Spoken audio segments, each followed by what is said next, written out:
tarde, senhores membros da banca. Meu nome é Adriana Pinheiro de Oliveira, sou aluna do curso de Ciências Econômicas. Estou aqui para fazer a apresentação do meu TCC, que tem como tema Plano Real, um estudo sobre o controle inflacionário entre os anos de 1994 e 2002. Nas décadas de 1980 e 1990, o Brasil vivia uma realidade de total descontrole da inflação.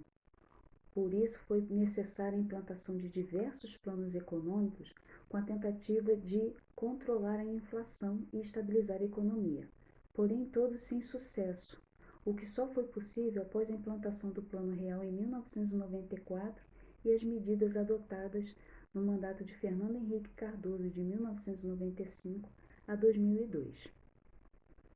Para esse estudo, foram abordados temas como a inflação, seus conceitos e principais teorias, o endividamento externo ainda nas décadas de 1950 e 1960, que iniciava o processo inflacionário no Brasil, as crises do petróleo de 1973 e 1979, principalmente a de 1979 impactando a economia brasileira pela alta dos juros internacionais, os planos econômicos nas décadas de 1980 e 1990, na tentativa de controlar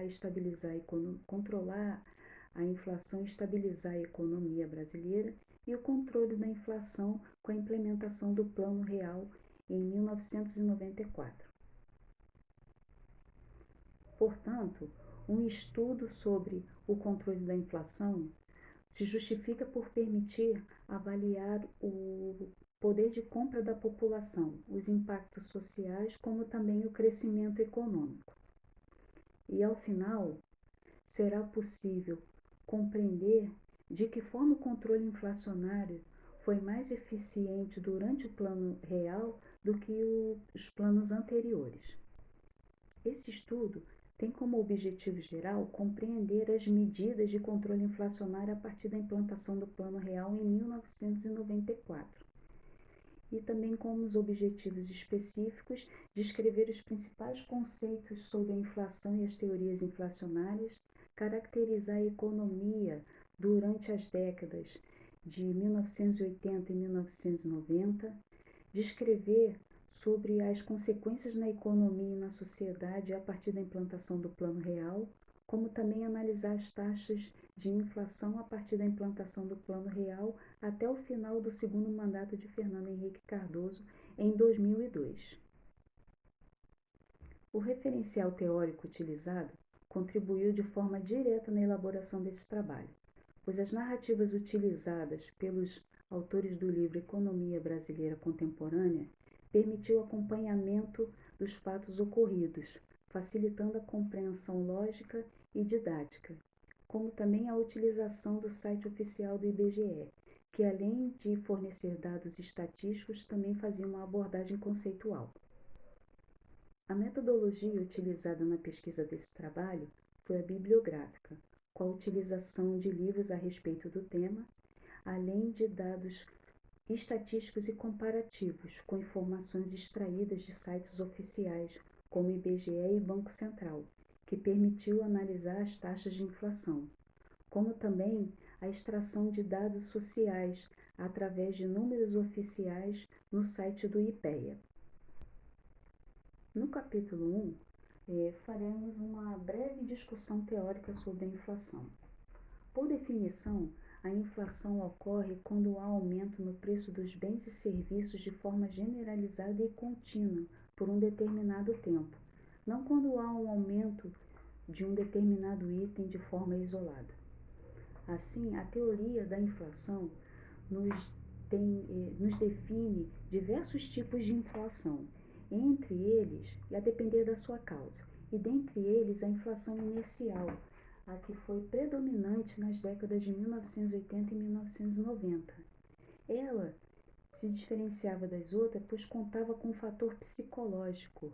Existia uma expectativa de inflação futura e fazia-se os reajustes com base na inflação passada. E a qualquer evento que ocorresse, antes mesmo que causasse qualquer impacto, os agentes econômicos efetuavam os reajustes, acreditando um aumento nos seus custos, o que causava uma espiral e não permitia o término do processo inflacionário. Aqui no gráfico, alguns outros tipos de inflação conforme a teoria da inflação.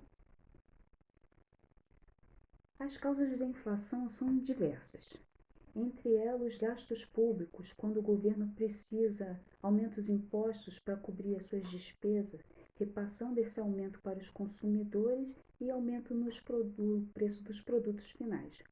Como também a criação dos cartéis, em que poucas empresas produzem um determinado produto e elas combinam um preço, não permitindo a concorrência. E as consequências da inflação são diversas, pois a um ponto não é mais possível saber se o produto está caro, se está barato, não é possível mensurar o que produzir, o quanto produzir, causa desemprego, desigualdade na renda, como também afeta o Estado, pois um aumento da dívida pública, pois são necessárias por conta da elevação na taxa de juros para poder conter a inflação. E os métodos e índices de inflação, nós temos o IBGE, que calcula o INPC, que engloba famílias de 1 a 5 salários mínimos, e o IPCA, que engloba famílias de 1 a 40 salários mínimos, sendo o IPCA adotado como índice oficial para medição da inflação no Brasil. Outras instituições também fazem a apuração dos índices, como a Fundação Getúlio Vargas, que faz a apuração do IGPM, que serve para cálculo dos aluguéis, né? A Fundação Getúlio Vargas, que calcula o IGPM para os cálculos de aluguéis, e o IPC-FIP, que calcula a variação nos preços dos municípios de São Paulo e engloba famílias de 1 a 10 salários mínimos. No capítulo 2, faremos uma contextualização da economia brasileira. Vários eventos na trajetória econômica brasileira contribuíram para o processo inflacionário que se agravou nas décadas de 1980 e 1990. A partir de então, vários planos econômicos foram implementados na tentativa de controlar a inflação, que já alcançava, ao final de 1985, 235% ao ano. E assim, basicamente, os planos econômicos seguiam a mesma linha. Realizavam medidas abruptas para resultados imediatos, efetuavam o congelamento dos preços que causava distorções nos preços relativos, a desindexação da economia com a proibição de utilização de índices de reajuste, a desvalorização da moeda, em que cortava-se os 3 zeros e trocava a moeda, processo esse tão dinâmico que muitas vezes não conseguia nem fabricar o novo dinheiro, então eles carimbavam as notas, né? E ao término do congelamento ocorria a aceleração inflacionária, porque isso era um processo que agravava ainda mais o processo inflacionário no Brasil. E ao final os resultados eram parciais e temporários. Diferentemente dos planos anteriores, o Plano Real adotava medidas graduais para resultados a longo prazo e por fases. A primeira fase, com a implantação do Plano de Ação Imediata, que contemplava a contenção dos gastos públicos, além da autorização para as privatizações, e também a criação do IPMF, que equivalia a 0,25% e que seria revertido somente sobre todas as movimentações financeiras e seria revertido somente para o governo federal, além da aprovação do Fundo Social de Emergência, que correspondia a 15% das arrecadações que reverteriam somente para o governo federal, sem contrapartida a estados e municípios, conforme determinava a Constituição Federal. A segunda etapa, a segunda fase, foi a indexação da economia com a criação da URV, que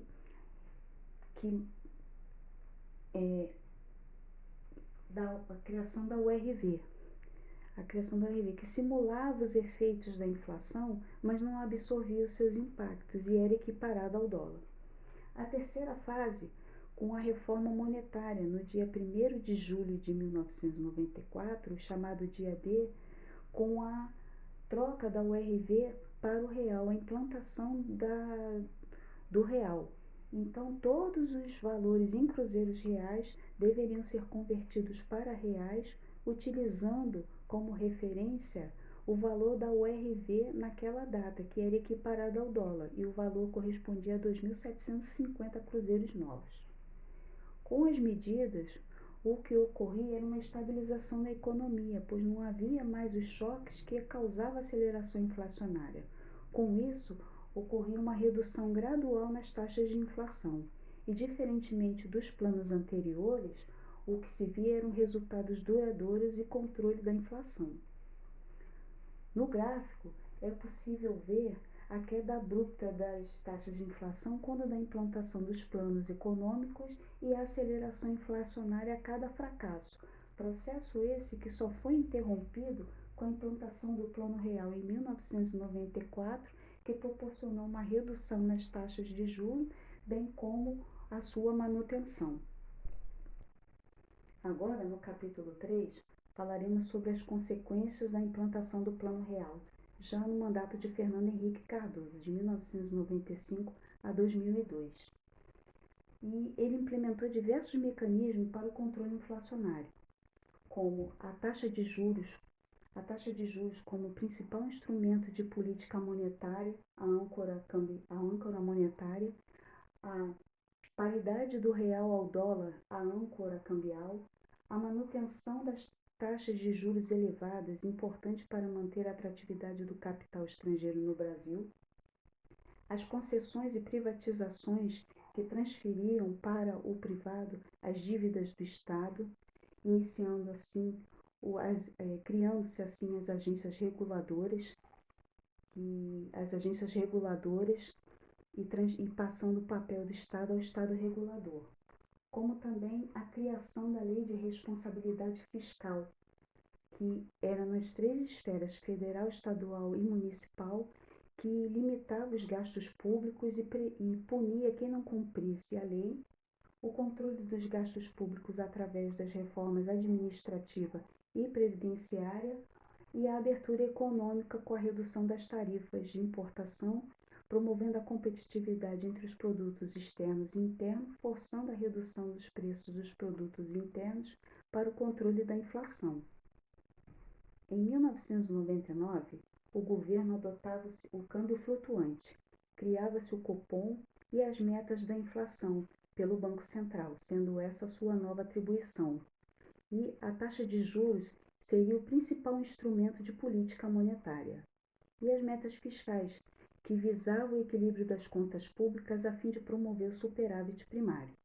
Assim, foi criado o tripé macroeconômico, e o objetivo é proporcionar estabilidade macroeconômica, ser menos suscetível às crises econômicas e atrair investimentos.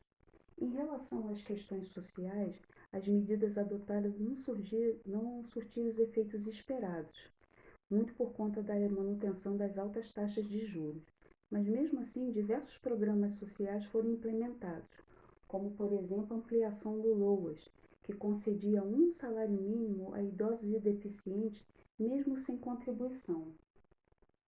Assim, no gráfico é possível ver, já na implantação do Plano Real, o controle da inflação e a manutenção durante todo o mandato de Fernando Henrique Cardoso, de 1995 até 2002. Assim, o que se pode concluir é que as medidas adotadas para o controle inflacionário surtiram os efeitos desejados, com a redução da inflação a níveis aceitáveis e a estabilização da economia com mais previsibilidade.